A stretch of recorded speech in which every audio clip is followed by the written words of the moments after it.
आज किसका टर्न है मंत्र बोलने का? बता दीजिए। अब मेरा है मेरा।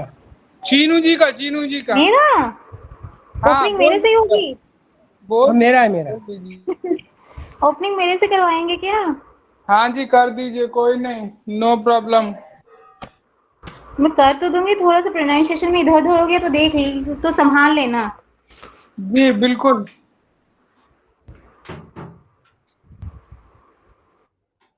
क्योंकि मुझे यकीन नहीं है कि प्रोनाउंसिएशन थोड़े ऊपर नीचे हो सकते हैं।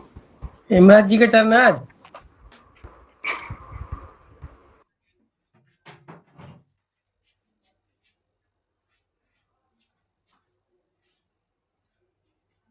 टर्न किसी का भी नहीं है, जिसका नाम गुरुजी लेंगे वही बोलेगा। अरे मेरा है मेरा।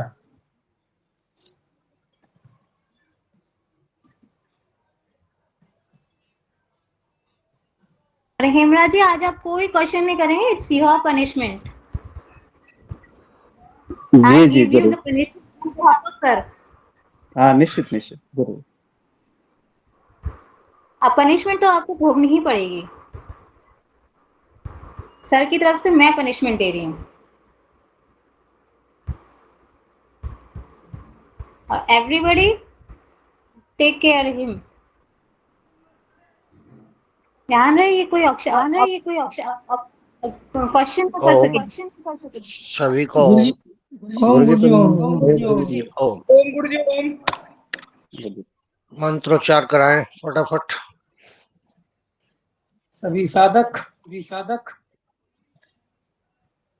सुखासन सिद्धासन की अवस्था में बैठ जाएंगे और उस परम पिता परमेश्वर की अनुभूति को ध्यान में रखते हुए ओम का उच्चारण करेंगे।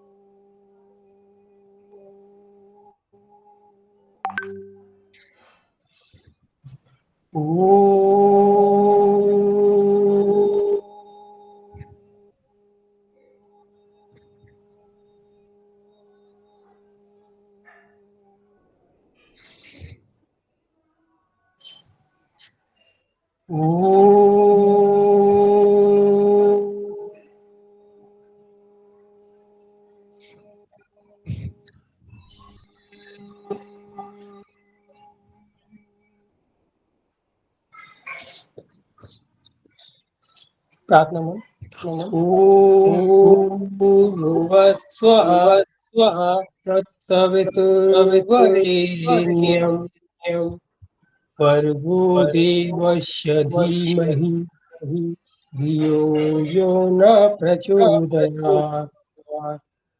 आयुष मंत्र ओम त्र्यंबकं यजामहे सुगंधिं पुष्टिवर्धनम् उर्वारुकमण्डनात् मृत्योर्मोक्षीमामृतात्।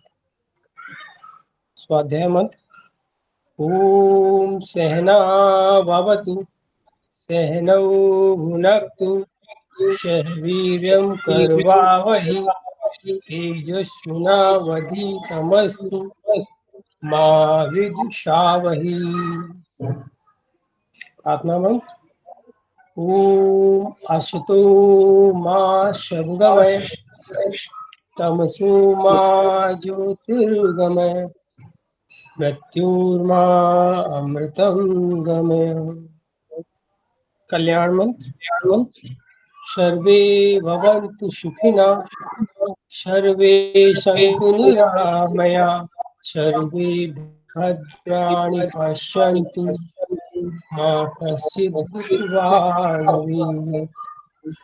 आचार्य जी को सूक्ष्म उपस्थिति जी को प्रणाम करते हुए आज का सत्र शुरू करेंगे। ओम शांति। ओम। आज का विषय है हठ योग। हठ है और ठय दो शब्द अक्षरों से मिलकर बना है। है को लिया गया हकार से, हकार शब्द से, और ठय को लिया गया ठकार शब्द से। हकार अर्थात सूर्य नाड़ी, राइट नोस्ट्रल, इसी को गर्म स्वर भी कहते हैं और पिंगला नाड़ी भी कहते हैं। इसके ऊपर पॉजिटिव चार्ज है और ये प्राण का वाचक है, प्राण वायु इससे भीतर जाती है। इसका मंत्र है तम, तय, मैं, वो है, मैं, हम इसका मंत्र है। ठकार का अर्थ होता है शीतल नाड़ी, चंद्र स्वर, ईड़ा नाड़ी, इस पर नेगेटिव चार्ज होता है और इन दोनों का मिलन ही, सूर्य और चंद्र नाड़ी का मिलन ही हठ योग कहा जाता है। ठीक है। हठ योग में बहुत सारे शास्त्र हैं जिनमें आपको यहाँ थोड़ा सा हठ योग प्रदीपिका और घेरंड संहिता के बारे में बताया जाएगा।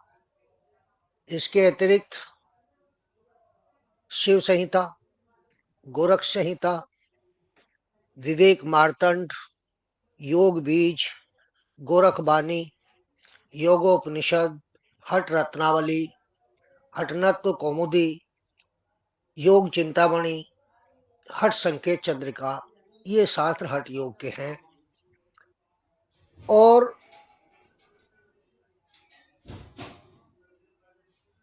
एक मूल शास्त्र होते हैं जैसे वेद है, गीता है, दर्शन है, स्मृति है, श्रुति है। एक होते हैं भाष्य और टीका। भाष्य और टीका उन्हीं विषयों को साधारण शब्दों में, आसान भाषा में व्याख्याकारों के द्वारा लिखा जाता है। ये भाष्य और टीकाएं हैं। यहाँ पर मैंने उस दिन आपको बता दिया था कि ईड़ा, पिंगला और सुषुम्ना 72,72,10,210 नाड़ियां बताई गई हैं। छोटी छोटी कैपिलरीज नाखूनों तक में भी होती हैं। इनमें मुख्य जो हैं वो 10 है: ईड़ा, पिंगला, सुषुम्ना, ब्रह्म, कूर्म, शक्ति, सरस्वत, ब्रह्मपुत्र, कावेरी और लक्ष्मी। ये 10 नाड़ियां हैं और इन 10 में भी 3 ही प्रमुख हैं, ईड़ा, पिंगला और सुषुम्ना। ठीक है। ईड़ा पिंगला के मिलन से मूलाधार में सोई हुई शक्ति जागृत होकर के जब सुषुम्ना में प्रवेश करती है, वह ऊपर की ओर चलकर सभी चक्रों को भेदती हुई, यहाँ मैं आपको बता दूं कि सप्त चक्र का जिक्र है, 7 चक्र आपको बताए गए हैं। इनमें 6 चक्रों का वो भेदन करती है और 7वें चक्र सहस्रार चक्र में वो स्थापित हो जाती है। अनेक शास्त्रों में अलग अलग चक्र बताए गए हैं, जैसे अथर्ववेद और गोरखबादी, इनमें 8-8 चक्र बताए गए हैं। सिद्धि सिद्धांत पद्धति गुरु गोरक्षनाथ द्वारा लिखी गई है, इसमें 9 चक्रों का वर्णन है। और आपने अभी जो पढ़ रहे हैं यहाँ 7 चक्रों की बात आती है। तो अलग अलग शास्त्रों में अलग अलग व्याख्याएं मिलती हैं। तो ये जो सभी चक्रों को भेदती हुई सहस्रार चक्र में ये स्थापित होकर के ब्रह्म के साथ एकत्व करती है, अर्थात जो ब्रह्म रंध्र, सहस्रार चक्र के ऊपर भी यहाँ एक रंध्र, रंध्र का अर्थ होता है छिद्र। आपने देखा होगा बचपन में बच्चों को कपड़ा बांध देते हैं, यहाँ एक गड्ढा सा होता है, वो इसीलिए बांधा जाता है कि ये नाजुक क्षेत्र है और बहुत सेंसिटिव क्षेत्र है। तो इसी के द्वारा उस ब्रह्म से या बाह्य पिंडों से या अंतरिक्ष पिंडों से संपर्क बना रहता है। तो सहस्रार चक्र में ये स्थापित होकर के ब्रह्मरंध्र के द्वारा ब्रह्म के साथ एकत्व प्राप्त करते हैं। ये हठ योग का मानना है। यही आत्मा का परमात्मा से मिलन इसी के द्वारा होता है। इस मिलन से साधक का ज्ञान, अविद्या, क्लेश, द्वंद्व, वृत्तियां सभी समाप्त होकर ज्ञान प्राप्त होता है, दुखों से निवृत्ति हो जाती है। यही हठ योग का मर्म है, सार है, वास्तविक अर्थ है। शेष तो हठ योग का विस्तार है। तो मैंने उस दिन आपको बताया था कि इल्डा, पिंगला, सुषुम्ना, ये इल्डा लेफ्ट में, पिंगला राइट में, सुषुम्ना मध्य में, जो आपकी सहस्रार चक्र स्पाइनल कॉर्ड है, इसके भीतर से होकर के जाती है और मूलाधार में पहुंचती है। मूलाधार मल और मूत्र अंगों के मध्य में 1 इंच अंदर की तरफ एक आयताकार रचना है, उसके ऊपर एक त्रिभुज जैसी संरचना है, वहां एक उभरी हुई संरचना जिसे शिवलिंग जैसी रचना भी कहा जाता है। तो ये सुषुम्ना उस शिवलिंग के भीतर से होकर बाहर की ओर मुंह खोल के रखती है। ईड़ा पिंगला उस सुषुम्ना के ऊपर 3.5 फेरे, वलय, रिंग, कुछ भी कहिए, उसको कब्जा के रखती है। और हठ योग के जितने भी आसन हैं, मुद्रा हैं, प्राणायाम हैं, बंध हैं, ये सब के सब उस 3.5 फेरे की जो पकड़ है उसको ढीला करने के लिए है। जैसे ये ढीला होता है, सुषुम्ना में पिंगला नाड़ी से प्राणवायु का संचरण हो जाता है और ये प्राणवायु जब सुषुम्ना में प्रवेश कर जाती है तो ऐसा कहते हैं कि प्राण का लय हो जाता है, फिर प्राण की जरूरत नहीं पड़ती। और ये सहस्रार चक्र में पहुंचता है प्राण।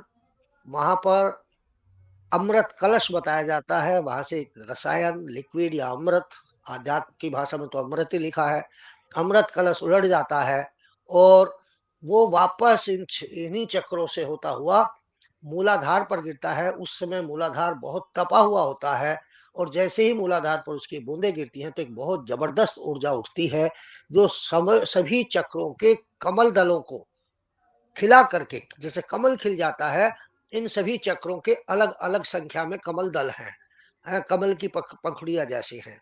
तो ये आपने प्राणायाम रहस्य में पढ़ा भी होगा। तो ये उनको खिलाते हुए ऊर्जा सहस्रार चक्र में स्थापित हो जाती है और इस ऊर्जा को बाल ब्रह्मचारी, अखंड प्रचंड ब्रह्मचारी ही सहन कर सकते हैं, ग्रस्त व्यक्तियों के लिए ये नहीं है। तो यही सारा हठ योग का मर्म है। बाकी तो इस अवस्था को प्राप्त करने के साधन हैं। ठीक है, अब हम बात करेंगे हठ योग प्रदीपिका। ये 4 चीजों पर आश्रित करती है। इसके अंदर षटकर्म है, नहीं, इसमें आसन है, प्राणायाम है, मुद्रा और नादानुसंधान, ये इसके 4 इसका वर्णन है हठ योग प्रदीपिका में। आसन, प्राणायाम, मुद्रा और नासा अनुसंधान। वैसे तो हठ योग का सोपान, हठ योग का जो सिस्टम है वो अलग तरह का है। वो सबसे पहले शरीर शुद्धि की बात करते हैं कि जब तक शरीर शुद्ध नहीं होगा, जब तक आपकी नाड़ियों के अंदर मल जमा हुआ है, जिसे आप कोलेस्ट्रॉल भी बोलते हैं, जब तक नाड़ियों में मल है तब तक हठ योग की साधना नहीं की जा सकती। तो सबसे पहले उन्होंने शरीर शुद्धि पर बल दिया। उसके बाद नाड़ियों को शुद्ध करने के लिए उन्होंने अनेक प्रकार के व्यायाम, प्राणायाम और षटकर्म आदि हैं, जैसे नाड़ी शोधन के द्वारा नाड़ी को साफ किया जाता है। क्योंकि इन नाड़ियों के भीतर से केवल रक्त ही नहीं बहता, इनमें से सूचना भी जाती है, सूचना तंत्र भी जाता है, इलेक्ट्रिक करंट भी जाता है, वायु का प्रवाह भी चलता है। तो नाड़ियों का शुद्ध होना, स्वच्छ होना बहुत जरूरी है। पहला सोपान इनका शरीर शुद्धि है। आसनों के द्वारा शरीर में दृढ़ता लाई जाती है, मुद्राओं से स्थिरता प्राप्त होती है, प्रत्याहार से धैर्य, प्राणायाम से शरीर हल्का होता है और समाधि से चित्त की निर्लिप्तता हो जाती है। अब यही जो है षडांग योग भी इसको कहा गया है। हठ योग प्रदीपिका प्रारंभ करते हैं। इसका थोड़ा सा परिचय, ये पुस्तक जो लिखी गई है स्वामी योगेंद्र स्वय आत्माराम, स्वामी योगेंद्र स्वय आत्माराम द्वारा रचित है ये पुस्तक। ये करीब करीब इसकी रचना 1500 ईस्वी पूर्व हुई है। योगेंद्र स्वय आत्माराम गुरु गोरक्षनाथ के शिष्य थे। इसमें षडांग योग की चर्चा है। गोरक्षनाथ एक्चुअली क्या है कि हठ योग के जो प्रवक्ता हैं, जो इसका स्रोत है, वो भगवान शिव को माना जाता है। भगवान शिव से ये आया है। और गुरु गोरक्षनाथ जो भगवान शिव के उपासक रहे हैं, उनसे ये आगे बढ़ी है परंपरा। और जितने भी ये साधु संत नाथ लिखते हैं, ये सब हठ योगी होते हैं। जैसे आपके मुख्यमंत्री उत्तर प्रदेश के हैं योगी आदित्यनाथ, ये भी उसी परंपरा के, गुरु गोरक्षनाथ शिष्य परंपरा के ही योगी हैं। तो हठ योग प्रदीपिका हठ योग का शास्त्र है। जितनी भी पद्धतियां हैं योग की, चाहे वो हठ योग हो, चाहे ज्ञान योग हो, भक्ति योग हो, लय योग हो, मंत्र योग हो, और दुनिया भर के योग की पत्तियां हैं, उन सभी का उद्देश्य और लक्ष्य और प्रतिपाद विषय जो है वो राजयोगी है। राजयोग को प्राप्त करना ही सबका लक्ष्य है। तो राजयोग की सिद्धि को ही दृष्टिगत रखते हुए हठ योग प्रदीपिका का निर्माण किया गया है, रचना की गई है। और हठ योग के शास्त्र मैंने लिखवा दिया। इसमें 382 श्लोक है, 4 अध्याय हैं। यहाँ ये भी बताना जरूरी है कि हठ कितने श्लोक योग बताए आपने? प्रदीपिका से मिलती, सर कितने श्लोक बताए, प्लीज एक बार बता दीजिए। 300 समथिंग कितने थे? 82। 382। उससे मिलती जुलती एक पुस्तक और बाद में लिखी गई, उसको कहा गया हठ प्रदीपिका। ये तो हठ योग प्रदीपिका है, हठ प्रदीपिका कहा गया। तो उसमें 5 अध्याय हैं, इसमें 4 अध्याय हैं। हठ योग विद्या नाथ संप्रदाय की योग साधना जगत को एक अनुपम भेंट है। सर्वप्रथम हठ योग की गोपनीय विद्या भगवान शिव ने पार्वती को सुनाई थी। हठ योग राजयोग की सीढ़ी के रूप में जाना जाता है। हठ योग में आसन, प्राणायाम, प्रत्याहार, धारणा, ध्यान, समाधि के साथ साथ कुंडलिनी जागरण, मुद्रा बंध, षट कर्म, षट चक्र भेदन, नादानुसंधान, अमृतपान आदि पर विशेष बल दिया गया है। एक विदेशी लेखक हुए हैं ब्रिग्स, ब्रिग्स गए है, आधा गए से ब्रिग्स। तो वो कभी गोरखपुर आए होंगे और उन्होंने वहां पर गोरक्षनाथ पीठ में हठ योगियों को अपनी क्रिया करते हुए देखा होगा, क्योंकि इनकी क्रियाएं बड़ी अजीबोगरीब होती हैं। तो उसने एक पुस्तक लिखी, वो अक्सर एग्जाम में पूछ ली जाती है, इसलिए मैं यहाँ उसका जिक्र कर रहा हूँ। उसने लिखा, उस पुस्तक का नाम था गोरखनाथ एंड द कनफटाज योगी। कनफटाज योगी, क्योंकि ये जो होते हैं भारी भारी कुंडल पहनते हैं, जिससे इनके कानों के छेद बड़े हो जाते हैं और कई बार तो वो फट जाते हैं पूरे। तो उसने इनको देखा होगा, तो उसने गोरखनाथ एंड द कनफटाज योगी उसने पुस्तक लिखी। और उसने कहा कि ये हठयोग प्रदीपिका जो है एक तांत्रिक शास्त्र है, तांत्रिक हठयोग रचना है। तो उसने इसको तंत्र विद्या से जोड़ के देखा है। ठीक है। इसके बाद जो मैंने वो हठ प्रदीपिका बताई थी आपको, इसमें 5 अध्याय है। वो लिखी है स्वामी दिगंबर जी और पंडित आरजी कोकाजे। स्वामी दिगंबर जी और पंडित आरजी कोकाजे ने वो पुस्तक लिखी है। हठ योग का प्रमाणिक शास्त्र हठ योग प्रदीपिका है, शिव संहिता है, घेरड़ संहिता है, ये गोरख संहिता है, योगोपनिषद है। ये इस प्रमाणिक शास्त्र माने जाते हैं। वैसे तो बहुत शास्त्र है हठ योग में। तो हठ योग विद्या को भगवान शिव ने गोपनीय विद्या कहा है। ये आम साधारण मनुष्य के लिए नहीं है। गुरुजी, ये जो पुस्तक लिखी है उन्होंने Gorakhnath and Kanphata yogis, तो ये गुरुजी हठ योग की पुस्तक है। ये उन्होंने हठ योगियों के ऊपर एक पुस्तक लिखी है, क्यों कैसे कैसे हठ योग का तो उन्हें ज्ञान ही नहीं था। तो अष्टांग योग अच्छा चलिए तो हो गया। तो यहाँ पर गुरु गोरक्षनाथ जी ने अष्टांग योग, षडांग योग तथा हठ योग में कोई भेद नहीं किया है। उन्होंने कहा है कि ये सबको मिलाकर के उन्हें महाभोग, महाभोग कहा उन्होंने, कि सभी विद्याओं का एक ही उद्देश्य है, परमात्मा से मिलन, और इसलिए इनमें कोई भेद उन्होंने नहीं किया है। गोरखनाथ जी ने एक पुस्तक लिखी सिद्धि सिद्धांत पद्धति, उसमें 9 चक्रों का उन्होंने वर्णन किया है। फिर भी हठ योग की जो थ्योरी है, सिद्धांत है, वो 6 चक्रों पर ही आधारित है। 7वें चक्र में जाकर के वो ऊर्जा स्थापित हो जाती है। ठीक है। कुंडलिनी जागरण मैंने आपको बता ही दिया कि किस तरीके से होता है। इसमें योगासन सबसे पहले योगासन आसन आते हैं उपयोग प्रतियोगिता में। इसके अंदर 16 आसन है। स्वास्तिकासन, गोमुखासन, वीरासन, कुर्मासन, कुक्कुटासन, आकर्षण धनुरासन, मतेशेंद्रासन, पश्चिमोत्तानासन, मयूरासन, शवासन, सिद्धासन, पद्मासन, सिंहासन, भद्रासन और गोरक्षनाथासन। बस आप केवल इतना लिख लें कि इसमें 16 आसन है, वरना तो ये इनमें से कुछ आप लोग करते भी होंगे। बाकी इसका जो हठ योग है ये बस ज्ञान की दृष्टि से ठीक है, इसमें ज्यादा उलझना नहीं चाहिए। प्रदीपिका में जो हठ प्रदीपिका है उसमें 15 ही आसन है। ठीक है।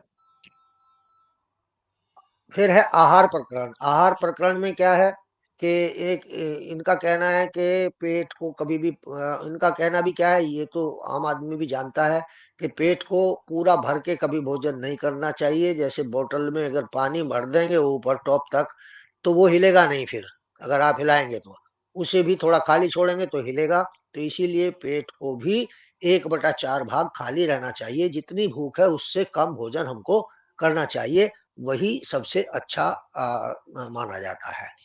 क्या क्या खा सकते हैं, क्या क्या नहीं खा सकते, ये जो है अपथ्य, अपथ्य कहते हैं जो खाने योग्य नहीं है।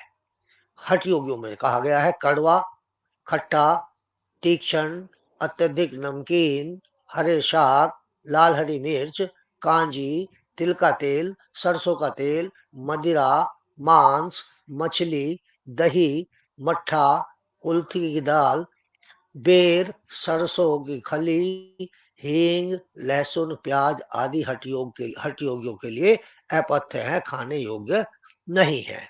क्या खाना चाहिए?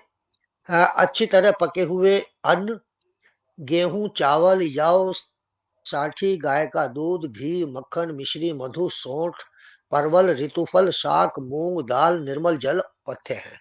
ये इनके पथ्य हैं। और योगाभ्यास काल में इन्होंने एक तो दुर्जनों का संग, यानी कि बुरे विचार वाले उनका संग ना करें। कामुकता, इससे दूर रहें। मार्ग गमन, यात्रा भी योगासन काल में नहीं करनी चाहिए। प्रातः स्नान भी नहीं करना चाहिए। कई बार हम हमसे पूछते हैं कि ये योग हमें स्नान करके करना चाहिए या स्नान करने के बाद करना चाहिए। तो यहाँ पर हठ योगियों के लिए स्नान वर्जित है। उससे जो योगासन से जो स्वेद निकलता है, पसीना निकलता है, उसको हठ योग में दिव्य जल कहा गया है। उसकी पहले हम शरीर पे मालिश करते हैं, जब वो सूख जाता है उसके बाद स्नान की बात आती है। दूसरे अध्याय में इन्होंने प्राणायाम प्रकरण बताए हैं। प्राणायाम, जब तक प्राण वायु चंचल रहती है, प्राणायाम द्वारा प्राण वायु को स्थिर नहीं कर लिया जाता, तब तक हमारा चित्त भी चंचल बना रहता है। जितने तेज गति के श्वास होंगे, जितनी प्राण वायु चंचल होगी, उतना ही हमारा चित्त में भटकाव अधिक होगा, चित्त चंचल बना रहेगा, क्योंकि चित्त वृत्तियों का निरोध नहीं होता। प्राणायाम द्वारा प्राण वायु को स्थिर हो जाने पर चित्त भी शांत हो जाता है, वह योगी स्थिरता प्राप्त करता है। प्राणवायु को कुछ देर भीतर रखना चाहिए, ये कुंभक कहलाता है। हठ योग में कोई भी प्राणायाम, इसमें तो बल्कि कुंभक ही कहा गया है प्राणायामों को, इसमें कोई भी प्राणायाम बिना कुंभक के नहीं किया जाता है। इसमें हर प्राणायाम में कुंभक की जो है व्यवस्था है। हठ योग साधना में प्राण वायु द्वारा नाड़ियों को मल रहित होने पर सुषुम्ना नाड़ी में संचार परम आवश्यक है। नाड़ियों की शुद्धता पर बहुत बल दिया गया है, क्योंकि प्राण वायु तब तक सुषुम्ना में प्रवाहित नहीं होगी यदि आपकी ईड़ा पिंगला सुषुम्ना में कोई भी नाड़ी अवरुद्ध पड़ी हुई है। जब तक नाड़ियां मल से परिपूर्ण है तब तक सुषुम्ना में वायु का संचार नहीं होता, वायु ऊपर की ओर संचरित नहीं होगी, अतः हठ योग की सिद्धि प्राप्त नहीं होगी, क्योंकि हठ योग का तो सारा प्राण वायु और सुषुम्ना के ऊपर ही डिपेंड करता है। नाड़ी शोधन करने के लिए तो यहाँ इन्होंने नाड़ी शोधन प्राणायाम की बात की है। नाड़ी शोधन और अनुलोम विलोम, अनुलोम विलोम जैसे करते हैं ठीक वैसे ही है, बस अंतर क्या है कि अनुलोम विलोम में आपने बाएं नासिका से श्वास भरा, दाई से छोड़ा, दाई से भरा, बाई से छोड़ा। इसमें ये अंतर है कि आप हर श्वास के बाद अगर बाई से भरते हैं तो आपको कुंभक लगाना है, फिर जो है उसको निकालना है, फिर दाई से भरना है तो भी कुंभक लगाना है। तो यहाँ कुंभक की व्यवस्था है प्रत्येक प्राणायाम में, ठीक है। यही अंतर होता है नाड़ी शोधन और अनुलोम विलोम में। दोनों नाड़ियों को बार बार क्रमशः पूरा करके कुंभक किया जाता है। 90 दिन के अभ्यास से नाड़ियां शुद्ध हो जाती हैं। लेकिन 90 दिन का मतलब ये नहीं है कि यहाँ कोई लकीर खींच दिए कि 90 दिन यदि उनके तरीके से करोगे, ऐसा नहीं कि 5 मिनट किया, 2 मिनट किया और 90 दिन हो गए जी हमारे तो हो जाएगा, नहीं। कितने कुंभक करने हैं? दिन रात की संपूर्ण अवधि में सुबह, दोपहर, साय व रात्रि 4 बार, सुबह, दोपहर, साय और रात्रि में 80-80 कुंभक करने हैं। यानी कि सुबह को 80, दोपहर को 80, शाम को 80 और रात को 80, 80-80 कुंभक प्राणायाम करने चाहिए। अर्थात प्रतिदिन 8 चौक 32, 320 कुंभक प्राणायाम करेंगे, रात्रि को छोड़ दें, तो आपकी 90 दिन में नाड़ियां बिल्कुल मल से मुक्त हो जाएंगी। किसी तरह का कोई कोलेस्ट्रॉल आदि नहीं रहेगा, अगर आप पथ्य का भी ध्यान रखते हैं। ऐसा नहीं है कि आप कुंभक भी कर रहे हैं, पराठे भी खा रहे हैं, चिकनाई भी खा रहे हैं, तो ये समोसे भी खा रहे हैं, तो ये संभव नहीं है। कनिष्ठ प्राणायाम में संख्या 12, मध्य में 24 और उत्तम प्राणायाम की संख्या 36 बताई गई है। इतना भी अगर आप करते हैं तो भी काम चल जाएगा। प्राणायाम अभ्यास से जो श्रम होता है, उससे जो पसीना निकलता है, तो उसे दिव्य जल कहा गया है, उसे अमृत माना है इन्होंने। इसको शरीर पर रगड़ना चाहिए। इससे साधक में शक्ति, स्फूर्ति उत्पन्न होती है, तेज उत्पन्न होता है। और प्राणायाम के बारे में इन्होंने कहा है कि यथा सिंहो गजो व्याघ्रो भवेद वश्य शनै शनै तथैव सेवितो वायु हंति साधकम, वायुर्यंथा हंति साधकम। जिस तरह से वन में सिंह और बाघ को पालने वाले के वश में हो जाते हैं, सिंह और बाघ को भी वश में कर लेते हैं, जैसे सर्कस में भी आपने देखा होगा, तो यदि वो उनके साथ शीघ्रता करेंगे, जबरदस्ती करेंगे, तो वो पालने वालों को भी मार डालते हैं। ठीक इसी तरह से प्राण वायु को वश में करना चाहिए, अर्थात प्राण वायु को हमें शनै शनै, धीरे धीरे वश में किया जाता है। ऐसा नहीं है कि पहले ही दिन आप 340 324 कुंभक कर दो तो दिक्कत हो जाएगी। धीरे धीरे हमें इनकी संख्या बढ़ानी चाहिए। ठीक यह कुपित होकर साधक के प्राणांत भी कर सकती है, अगर आपने बहुत ज्यादा जल्दी की या बहुत नियमों का पालन नहीं किया। हठ योग प्रदीपिका में 8 प्राणायाम है। उज्जयी प्राणायाम, शीतकारी प्राणायाम, भस्त्रिका प्राणायाम, मूर्छा प्राणायाम, प्लावनी प्राणायाम, सूर्य भेदन, भ्रामरी और शीतली प्राणायाम। ये 8 प्राणायाम इसमें बताए गए हैं। अच्छा, इनको घेरंड संहिता में इन प्राणायामों को कुंभक कहा गया है और लगभग लगभग एक जैसे ही हैं दोनों में, बस एक आधे कुंभक का फर्क है। उसमें केवल कुंभक है और यहाँ पर केवल कुंभक नहीं है। बाकी प्राणायाम इनमें उसमें सेम है। मन को स्थिर होना हठ योग में जैसे उन्मनी अवस्था कहा गया है, यहाँ पर भी उन्मनी अवस्था कहा गया है। सहित, अब सहित कुंभक, एक होता है सहित कुंभक, ये 2 प्रकार का होता है, सैगर्भ और निगर्भ। सैगर्भ अर्थात मंत्र, बीज मंत्रों के साथ, और निगर्भ बिना बीज मंत्रों के, ये सहित कुंभक। तो सहित कुंभक कंठ को संकोचन से जालंधर बंद, गुदा प्रदेश के अंकुचन से मूल बंद, नाड़ी प्रदेश की जैसे आप लगाते हैं 3 बंद लगाते हैं रोज, जालंधर बंद, उद्यान बंद और मूल बंद, तो इससे तीनों बंदों से यही सबसे महत्वपूर्ण प्राणायाम हठ योग में माना जाता है। क्योंकि इसमें ये जो प्राणायाम है, बाह्य प्राणायाम जिसको आप कहते हैं, ये प्राणायाम ही कुंडलिनी जागरण के लिए है। इसमें जब हम मूल बंद लगाकर ऊपर की ओर खींचते हैं तो हमें ऐसा आभास करना चाहिए कि कोई ऊर्जा ऊपर की ओर उठ रही है।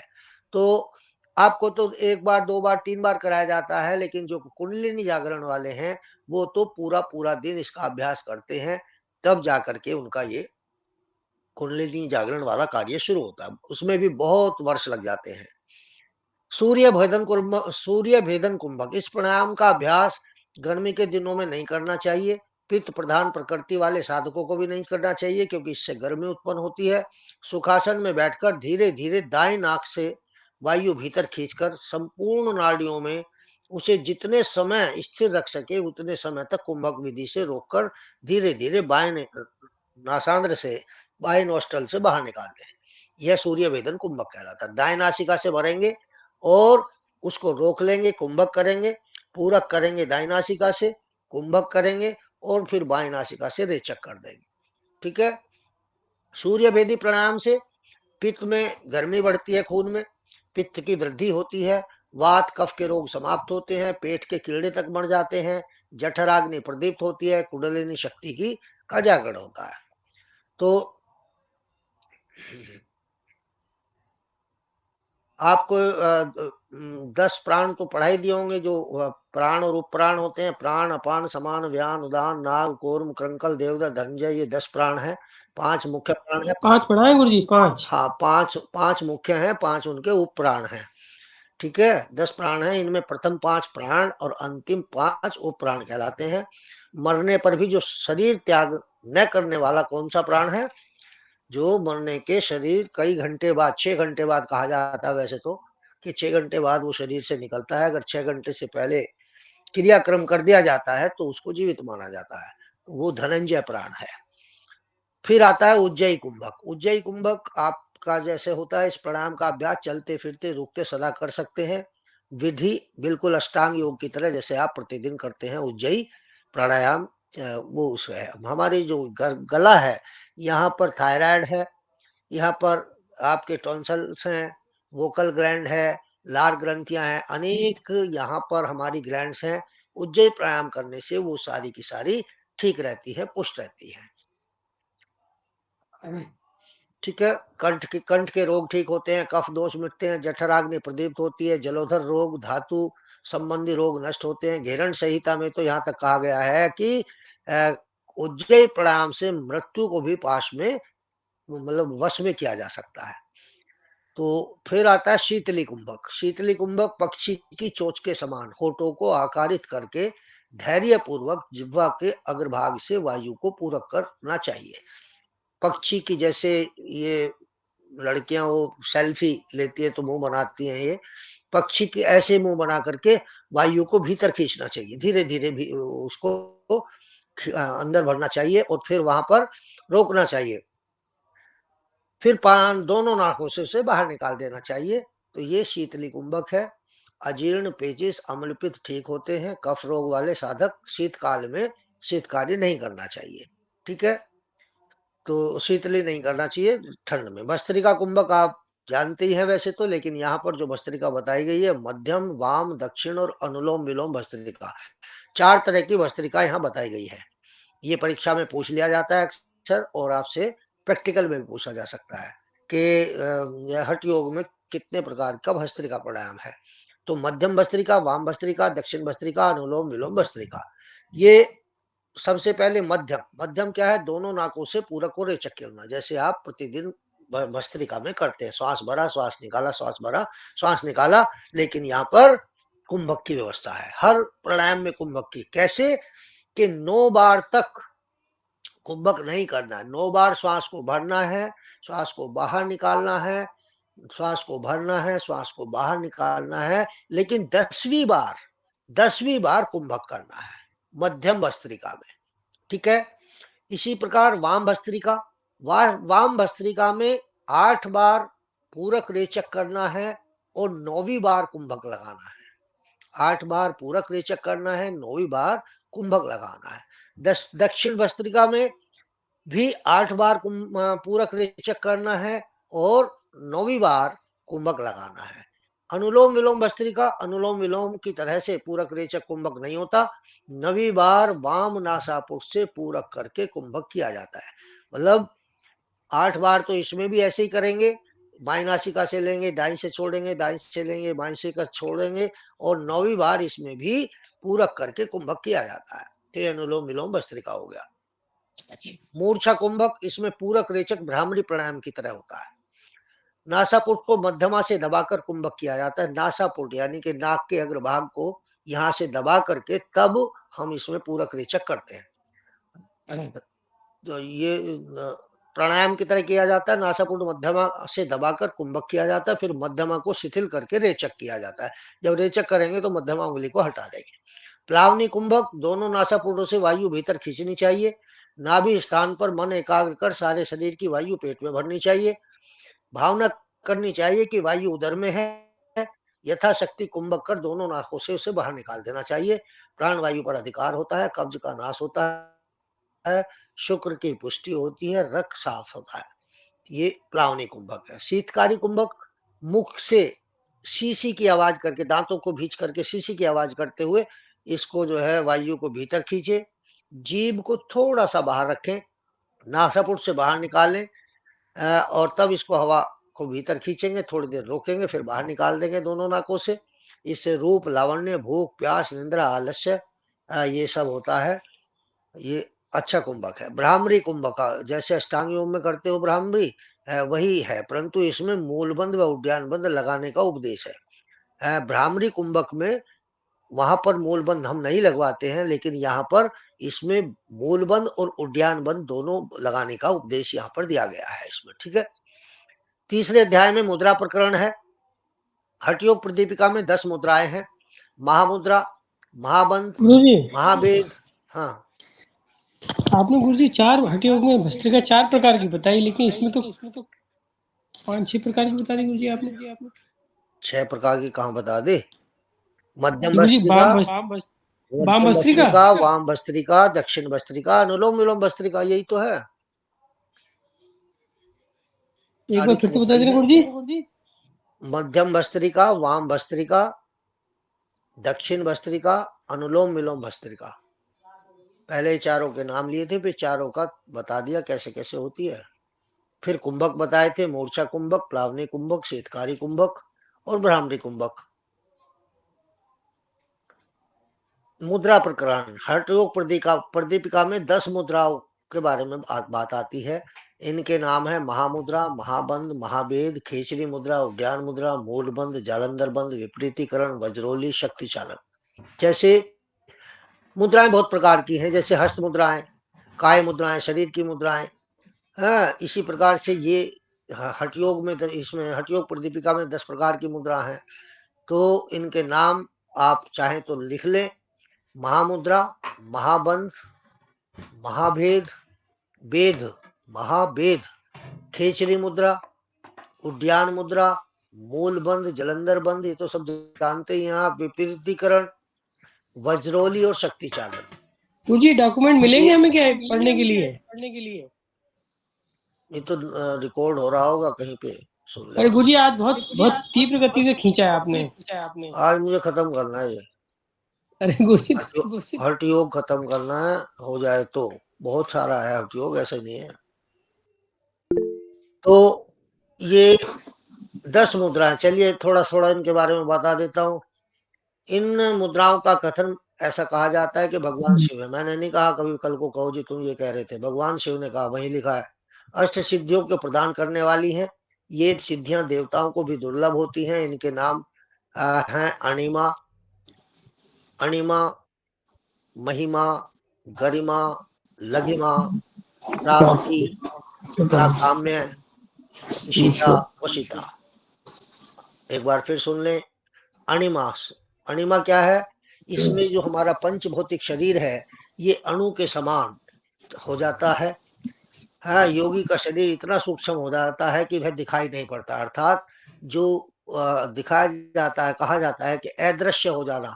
तो ये वही है कि जब ये सिद्धि हमें प्राप्त हो जाती है, तो हम जब चाहें अपने को अदृश्य कर सकते हैं। महिमा, महिमा में अपनी शक्तियों का आकाश के समान असीम कर सकता है, बढ़ा सकता है योगी।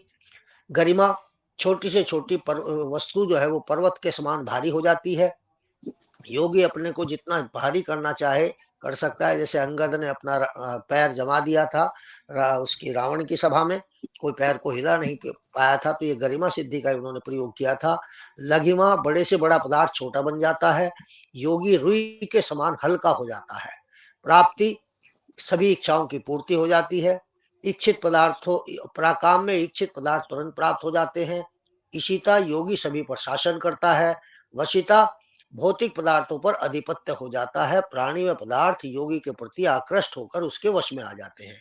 ये 8 सिद्धियां हैं जो हनुमान जी को थी। तो ये इन बंधों को, ये जो मुद्रा है, इन 10 मुद्रा हैं, इन ऐसा कहा गया है कि 10 मुद्राओं को अभ्यास करने से हमें अष्ट सिद्धियों की प्राप्ति हो जाती है। महामुद्रा, बाएं पैर से सीवन को दबाकर दाएं पैर को सीधा फैलाएं। एक तो फिर वही है कि जो जिसे आप सिद्धासन कहते हैं, आपको कहा जाता है सुखासन, सिद्धासन, पद्मासन, ये सिद्धासन है ही नहीं। ये तो आपने बायां पैर दाएं पैर के ऊपर रख लिया कि हो गया सिद्धासन। सिद्धासन ये नहीं है। सिद्धासन वास्तव में क्या है? स्वास्तिक आसन जो है वो सिद्धासन है। दाएं पैर की एड़ी को मूल बंध पे लगाना है। मूल बंध अर्थात मल मूत्र के मध्य में का जो स्थान है वहां एड़ी टच होनी चाहिए। सीवन बोलते हैं उसको। मध्य की रेखा जो है आपकी, ये सीवन है। सीवन पर टच होनी चाहिए। अब आपने बायां पैर, दाएं पैर की जो जंघा और पिंडली के बीच में लाइन बनती है, इस लाइन के अंदर घुसा होना चाहिए। एक भी उंगली बाहर नहीं होनी चाहिए।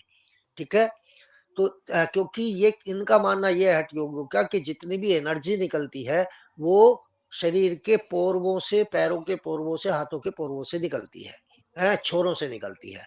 तो वो इनको दबा के रखते हैं। तो ये कहलाता है सिद्धासन।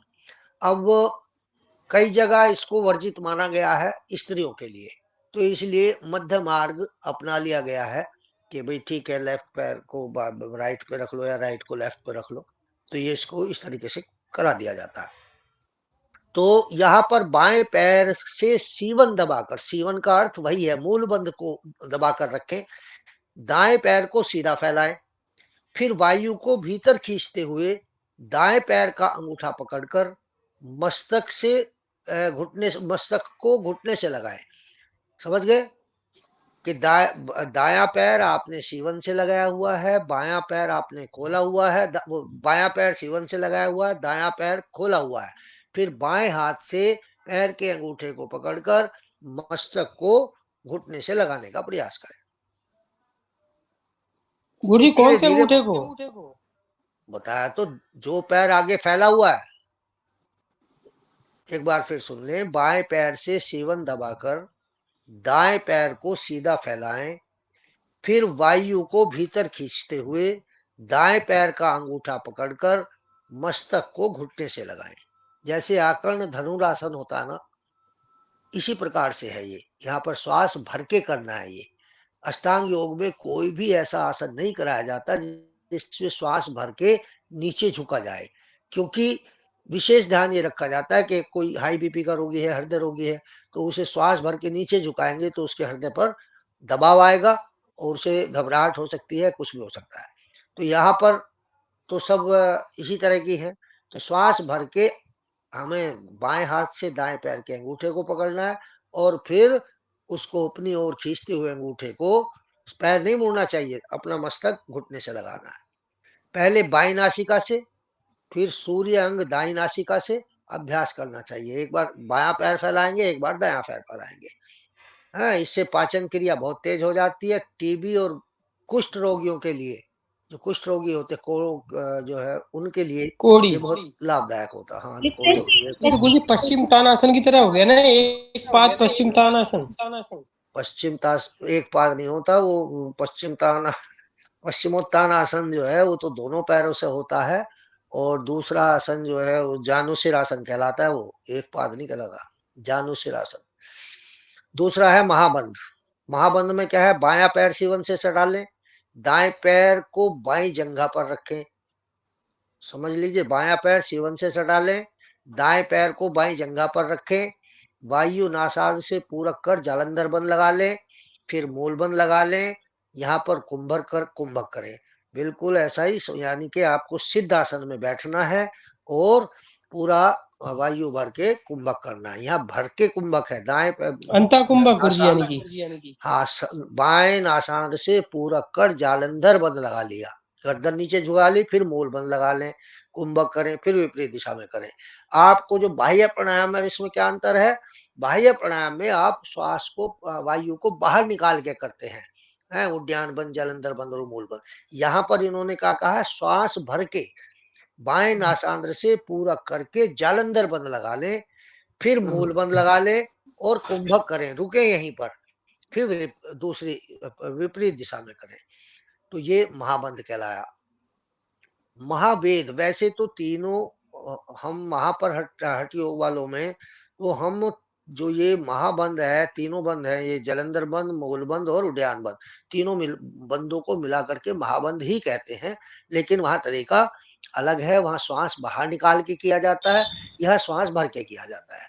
महावेद एडी सीवन से लगाकर दाएं पैर बाएं जंगा पर रखकर मूल बंद, जलंधर बंद लगा लें।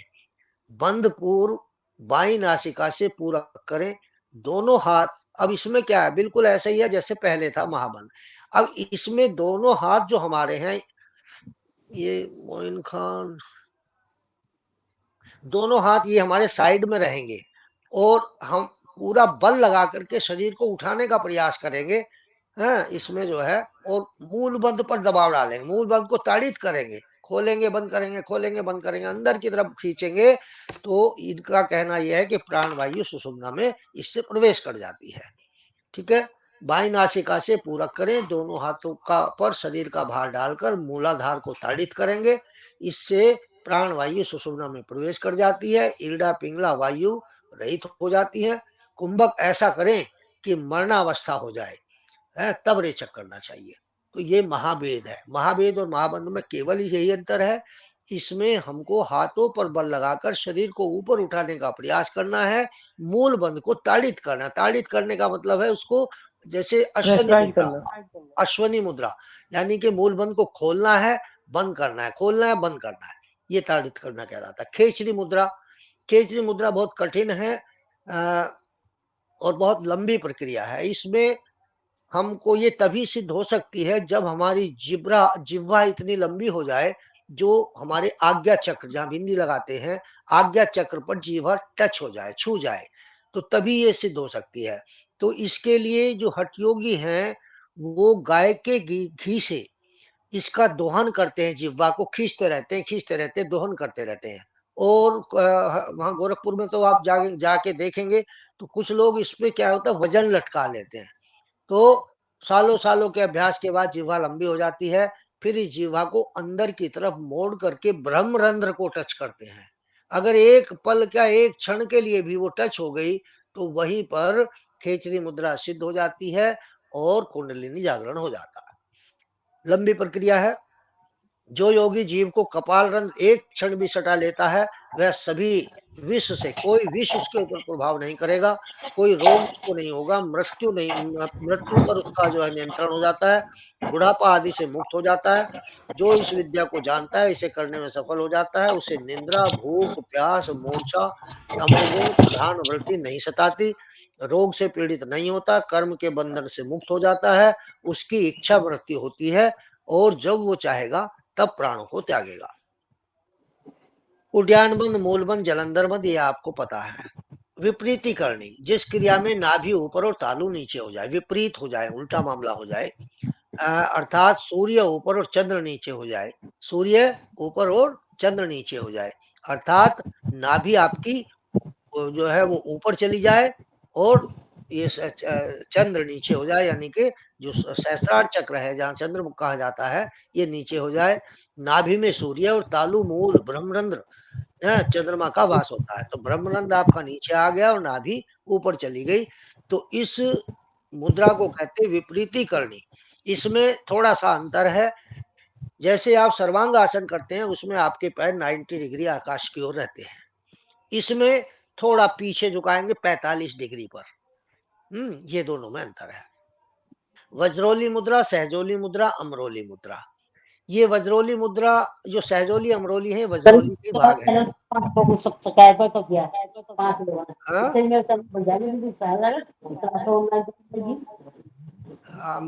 ये प्रीति जी माइक बंद कर दे।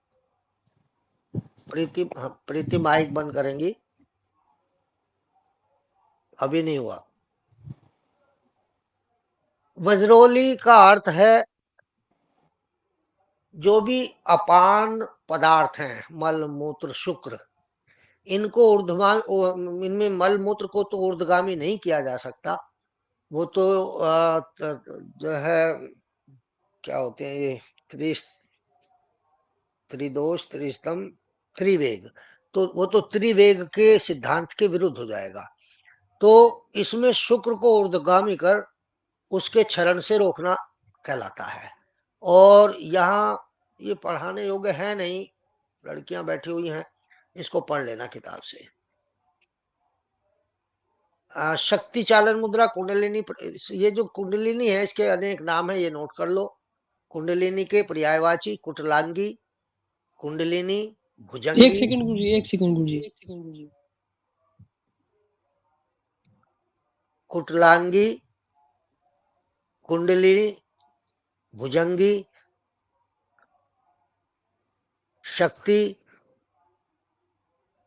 ईश्वरी, अरुंधति और कुंडली। कुटलांगी, कुंडलिनी, भुजंगी, शक्ति, ईश्वरी, कुंडली, अरुंधति, ये इसके पर्यायवाची हैं, अलग अलग कहा जाता है। जिस प्रकार ताली चाबी यानी कि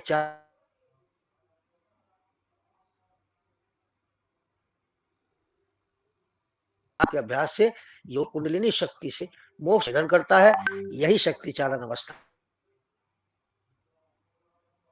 के माध्यम से जबरदस्ती बाय फोर्स कुंडलिनी का जागरण करना। जो कुंडलिनी सुषुम्ना मार्ग पर सोई रहती है, उस द्वार का भेदन करके प्राण वायु को सुषुम्ना में प्रवाहित करा देना ही कुंडलिनी जागरण है। चौथा अध्याय है प्रकरण क्या है 623 समाधि प्रकरण।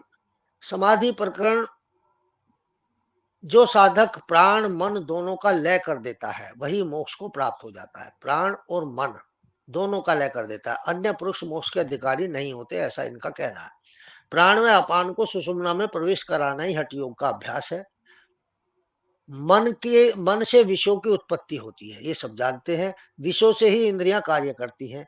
इस तरह प्राण के साथ इंद्रियां भी जीवित रहती हैं, कार्यशील रहती हैं। जब तक प्राण ईड़ा पिंगला में रहता है तब तक वह जीवित रहता है। प्राण जब तक ईड़ा पिंगला में है, श्वास ले रहे हैं छोड़ रहे हैं, तो ईड़ा पीड़ा से तो हो रहा है ये ईड़ा पिंगला से, तब तक जो है आप जीवित हैं। सुषुम्ना में प्रवेश करते ही, जैसे ही प्राण वायु सुषुम्ना में प्रवेश करेगी तो उस प्राण की ब्रह्म क्रिया समाप्त हो जाती है, अर्थात फिर प्राण की काम खत्म हो जाता है। जब तक प्राण व मन जीवित हैं तब तक आत्म साक्षात्कार नहीं हो सकता। प्राण जब तक चल रहे हैं, मन जब तक आपके मन में विचार उत्पन्न हो रहे हैं, तब तक आपका आत्म साक्षात्कार नहीं हो सकता। सुषुम्ना मार्ग में प्रवाहित करने पर प्राण को ब्रह्मरंध्र में स्थापित कर देना ही प्राण का लय है। जिससे मन प्राण का लय नहीं होता, उसे सैकड़ों उपाय करने पर भी समाधि प्राप्त नहीं होती, मोक्ष की प्राप्ति नहीं होती, ऐसा इनका कहना है। प्राण का सुषुम्ना नाड़ी में संचरण कर ब्रह्मरंध्र में स्थापित करना ही प्राण का लय है। प्राण का सुषुम्ना नाड़ी में संचरण यानी कि उसका प्रवाह कर देना और ब्रह्मरंध्र में उसको स्थापित कर देना ही प्राण का लय है। प्राण का लय से ही मन का स्वयं ही लय हो जाता है। मन के लय के परिणाम स्वरूप ही साधक आत्म साक्षात्कार करता है, परम निर्वाण की प्राप्ति होती है। मुख्य चीज मन ही है। अष्टांग योग में आपने आसन प्राणायाम साधना यम नियम से लेके सब वहां तक उसके द्वारा आपने मन को नियंत्रित किया है, और यहाँ पर ये प्राण का लय करने से मन को नियंत्रित करते हैं। ये कहते हैं जैसे प्राण का लय होता है मन का लय अपने आप हो जाता है। तो साधक आत्म साक्षात करता है और निर्वाण को प्राप्त होती है, यही हठ योग की समाधि है। ठीक है गुरुजी, प्राण यहाँ पर प्राण ये आप वायु है। हाँ वायु को ही प्राण कहते हैं। अगर अच्छा तुम तो अगर परीक्षा में आ गया वायु कितने प्रकार की होती है तो अटक जाओगे। जी गुरुजी, बताते चलिए गुरुजी। वायु और प्राण एक ही बात है। जैसे राख और भस्म में अंतर है, जल और पानी में अंतर है, ऐसा ही वायु और प्राण में अंतर है। जब भावना जुड़ जाती है, भक्ति जुड़ जाती है, पवित्रता जुड़ जाती है, तो वो उसका रूप बदल जाता है।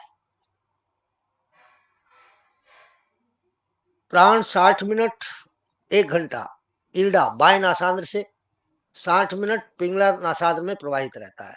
आपको ये स्वर विज्ञान तो शायद आपको पढ़ाया कि नहीं पढ़ाया, थोड़ा सा बाएं थोड़ा नासिका सा में। थोड़ा। हाँ, एक बार बाएं नासिका आप देखेंगे ये खुली हुई होगी, 1 घंटे बाद दाएं नासिका खुल जाती है। इनका 1-1 घंटे का सिस्टम है। बाकी आपके शरीर की तासीर के ऊपर निर्भर करता है। जब आपको ठंड लग रही होगी उस समय आपकी दाएं नासिका खुली होगी, जब आपको भूख लग रही होगी उस समय आपकी दाएं नासिका खुली होगी, जब गर्मी लग रही होगी तो बाएं नासिका खुल जाएगी। तो नहीं खुली होगी तो खोल लेते हैं। हाई ब्लड प्रेशर वाले को अपनी जो है बाएं नासिका खोल के रखनी चाहिए। लो ब्लड प्रेशर वाले को अपनी दाएं नासिका खोलना के रखनी चाहिए। दाएं नासिका खोलेंगे तो बाएं बगल में दबा के रखेंगे, और बाएं नासिका खोलनी है तो दाएं बगल में दबा के रखेंगे, या लेट जाएंगे। मान लिया दाएं नासिका खोलनी है तो बाएं करवट से लेट जाएं, करवट से। बाएं नासिका खोलनी है तो दाएं करवट से लेट जाएं। तो ये इस प्रकार से हम नासिकाओं को खोल सकते हैं। तो प्राण जो है वो 60 मिनट 1 घंटा बाएं नासांद्र में रहता है, 1 मिनट पिंगला नाड़ी दाएं नासांद्र में प्रवाहित होता है। इस तरह 2 घंटे योगी के लिए रात और दिन के बराबर मानते हैं वो। जब प्राण ईड़ा पिंगला का त्याग करके सुषुम्ना में स्थित होकर प्रवाहित होता है तो काल की सत्ता का अंत हो जाता है। तो ये जब ये प्राण उसमें प्रवाहित हो जाता है सुषुम्ना, तो ये घड़ी काम करनी बंद कर देती है। प्राण की सत्ता यानी कि काल की सत्ता का अंत हो जाता है। इसीलिए सुषुम्ना को काल भोगी नाड़ी भी कहा गया है। क्या कहा गया? काल भोगी नाड़ी। अनेक बार परीक्षा में आ जाता है। यही कारण है कि जब योगी यह समझता है कि मृत्यु का समय आ गया, तब वह प्राण को सुषुम्ना मार्ग में से ब्रह्मरंध्र में निरुद्ध कर लेता है और स्वेच्छा से देहित का त्याग करता है। तो ये हो गया सांभवी मुद्रा। चलिए 628 सांभवी मुद्रा। सुषुम्ना नाड़ी ही सांभवी शक्ति है। यहाँ तो सारा खेल हठ योग में इन 3 नाड़ियों के ऊपर है। तो ये जो सुषुम्ना नाड़ी है इसी को सांभवी शक्ति कहा गया था। ईड़ा पिंगला आदि शेष नाड़ियां निरर्थक हो जाती हैं। सुषुम्ना में एक बार प्राण प्रवाहित हो गया, ना फिर ईड़ा की जरूरत, ना पिंगला की जरूरत, ना और किसी नाड़ी की जरूरत, सब व्यर्थ हो जाती है। सुषुम्ना नाड़ी ही जो है वो एक तरीके से सांभवी शक्ति है। चित्त व प्राण को अंतर लक्ष्य अंदर की तरफ देखना, चित्त व प्राण को अंदर की तरफ देखना या करना, बाहर देखते हुए भी ना देखना। अनाहद चक्र आदि में साकार ब्रह्म के चिंतन का ध्यान अथवा अहम ब्रह्मास्मि विचार में मन और प्राण का लय, यही मतलब अपने को सांभवी मुद्रा क्या है कि अपने को अंतर लक्षित करना है। ये जो आज्ञा चक्र है दोनों पुतलियों को एक करके इतने कंसंट्रेट हो जाएं कि 2 पुतलियां हैं इनको एक कर दें यहाँ पर आज्ञा चक्र पर, और ये सोचे कि अब मेरी पुतली दोनों मिलके एक हो गई हैं, अब वो हिलेंगी नहीं। इस तरह का अभ्यास करने से जब एक पुतली हो जाती है तो हम अंतर लक्षित हो जाते हैं, अंतर की तरफ देखना शुरू कर देते हैं और अपना अनाहत चेतन में हृदय के ऊपर या आज्ञा चक्र पर ध्यान लगा करके बैठ जाना, यही सांभवी मुद्रा है। तो मन व प्राण का लय होने हो जाता है। उन्मनी मुद्रा। ये उन्मनी क्या है कि जब हमारे चित्त की वृत्तियां शांत हो जाती है, मन शांत हो जाता है। सभी योग का एक सामान्य उद्देश्य मस्तिष्क की उच्च अवस्था में केंद्रित करना है। ये भी कह सकते हैं कि मेडिटेशन का उद्देश्य भी मस्तिष्क की शून्य अवस्था को प्राप्त करना है। मेडिटेशन भी मस्तिष्क को शून्य में ले जाना है, लेकिन शून्य में तब जाएगा जब हमारे भीतर वृत्ति शांत हो जाए, पंच क्लेश शांत हो जाए, भीतर काम क्रोध लोभ मोह ईर्ष्या द्वेष भय ये ना हो, अस्त व्यस्त ना हो, तभी तो हो पाएगा शून्य अवस्था। अन्य तो अनेक प्रश्न उठते रहेंगे, शून्य अवस्था नहीं बन पाएगी। इस शून्य अवस्था को ही उन्मनी अवस्था कहा गया है। जब हम ये करने में यानी कि वृत्ति निरोध पंच क्लेश आदि को पर नियंत्रण कर लेते हैं तो उन्मनी अवस्था कहलाती है, जहाँ चित्त की वृत्ति होकर के आत्मा अपने स्वरूप में ठहर जाती है। उन्मनी अवस्था कहलाती है। माइंड विदाउट माइंड भी कहते हैं इसके। शारीरिक मानसिक स्वास्थ्य इस अवस्था तक पहुंचने के साधन मात्र है, अर्थात रोग ठीक हो जाना तो इस अवस्था के पहुंचने के साइड इफेक्ट है। रोग तो अपने आप ठीक हो जाएंगे, हम रोगों के लिए योग करते हैं, लेकिन रोग ठीक होना तो योग के साइड इफेक्ट है, वो तो अपने आप ही ठीक हो जाएंगे। खेचरी मुद्रा मैंने बता दी। अब है नादानुसंधान। 5 मिनट बाद नादानुसंधान आपको पढ़ाऊंगा। 5 मिनट का ब्रेक। गुरुजी हाँ जी। बोलो। ये जो आपने संभवी मुद्रा बताई है गुरुजी, सुषुम्ना नाड़ी ही, तो यहाँ गुरुजी आपने तो जैसे बताया था कि ईड़ा और पिंगला दोनों को, ईड़ा पिंगला सुषुम्ना जब लय हो जाती है यहाँ पे आज्ञा चक्र पर, तो ये सुषुम्ना नाड़ी समाप्त हो नहीं जाती है जैसे। नहीं नहीं नहीं, वो मैंने इसमें नहीं बताया। इसमें मैंने संभवी मुद्रा क्या है कि हमें अपने को भीतर की तरफ देखना है, अपना साक्षात्कार खुद करना है। ब्रह्म के चिंतन और ध्यान में अहम ब्रह्मास्मि, मैं ही ब्रह्म हूं, इस विचार के साथ हमें दोनों पुतलियों को एक बना करके आज्ञा चक्र पर लगा दे, मतलब यहाँ कंसंट्रेट कर लें अपने को, और आप अपने को ब्रह्म समझते हो, अहम ब्रह्मास्मि के भाव में डूब जाए। यानी कि शून्य अवस्था, माइंड की शून्य अवस्था, एक प्रकार का ध्यान है ये। और इसी को उन्मनी मुद्रा भी, फिर ये उन्मनी मुद्रा में परिवर्तित हो जाती है। उन्मनी मुद्रा यही तो है कि भाई जब हमारा माइंड शून्य हो जाए, बिल्कुल जीरो पर चला जाए। तो ये तो गुरुजी उन्मनी जो मुद्रा है, ये तो हमारी समाधि में भी आ जाए, क्योंकि हमारे सारे क्लेश और सारी वृत्तियां वहां समाप्त हो जाती हैं, तो हाँ, उन्मनी मुद्रा समाधि भी तो, समाधि से पहले ही आ जाते। उन्मनी और समाधि में अंतर है। उन्मनी में केवल आपका जो वृत्तियां हैं, क्लेश हैं, जो आपके दोष हैं, या जो आपकी जो नाड़ियां हैं, इनका शुद्धिकरण है, यहाँ इनके होते ही उन्मनी कहलाई जाती है। समाधि समाधि तो बहुत आगे की अवस्था है। जब हम फिर उसके बाद मेडिटेशन में आ जाएंगे, हम उन्मनी अवस्था होती है शून्य अवस्था। हमें शून्य अवस्था लानी है माइंड की।